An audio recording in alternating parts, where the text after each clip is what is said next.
Արինբերդ փողոցն է Երևանում։ 21-րդ դարում այս փողոցի բնակիչները չունեն բնական գազ, փողոցն էլ բարեկարգված չէ։ Իրենց հարցերով բազմաթիվ դռներ են թակել պետական, սակայն հարցին լուծում չի տրվել։ Անգամ փողոց են փակել նախորդ տարի, բայց սայլատեղից չի շարժվում։ Մայրաքաղաքի կենտրոնից ընդամենը մի քանի կիլոմետր հեռու գտնվող Արինբերդ փողոցի բնակիչներն ասում են, ամեն օր ստիպված են պայքարել տարրական պայմանների բացակայության դեմ։ Փողոցը ասֆալտապատված չէ, անձրևների ժամանակ ճանապարհը վերածվում է ցեխի, ամռանը փոշու, իսկ ձմռանը բնակիչները ստիպված են այլընտրանքային միջոցներով տաքացնել իրենց տները, քանի որ այստեղ նույնիսկ բնական գազ չկա։ Երկար տարիներ ա, որ սենց վատ են ճանապարհները, խնդիրներն էլ այնա, որ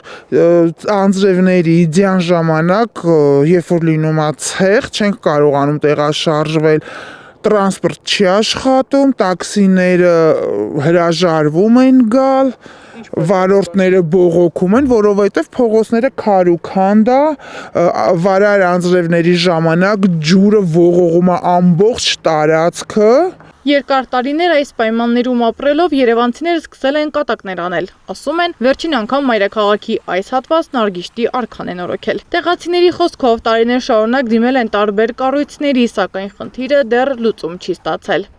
Բոլորը տեղակ են, քաղաքապետի հանձնարարականն ա եղել, ես երբ ներկայացրել եմ այս նկարները ժամանակին, եւ այս տարի լինելու է այդ աշխատանքները։ Նախագիծը հենց պատրաստ եղավ, որից հետո արվելու է արդեն տենդերը շահելու է անձը, գալու է սկսի աշխատանքները։ Նախորդ տարի Երևանի վարչական շրջանի ղեկավարը խոստացել էր աշխատանքները սկսել, սակայն ժամանակի ընթացքում փոսերն ավելացել են, աշխատանք չի արվել։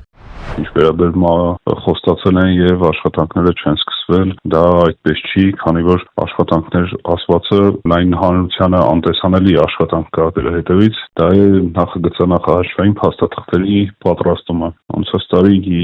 երրորդ անգամից երկու անգամ մրցույթ չի կայացել ու հետ է անգել, բայց այժմ մենք ունենք արդեն պատրաստ նախագիծ։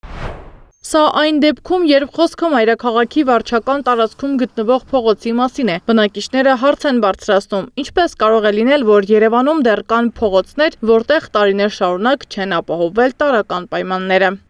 Ապրիլի 6-ին շինարարական մրցույթի բացման օրն է։ Շինարարական մրցույթը ունեցանք կապալառու, պայմանագիր գտնվի ու շինարարությունը։ Բնակիչներն ասում են, մեծ պահանջներ չունեն, պարզապես ուզում են ունենալ ասֆալտապատ ճանապարհ եւ բնական գազ։ Սեդա Մակարյան, Էդիկ Մալաքյան, Գեղամ Ղազարյան, ABC Media։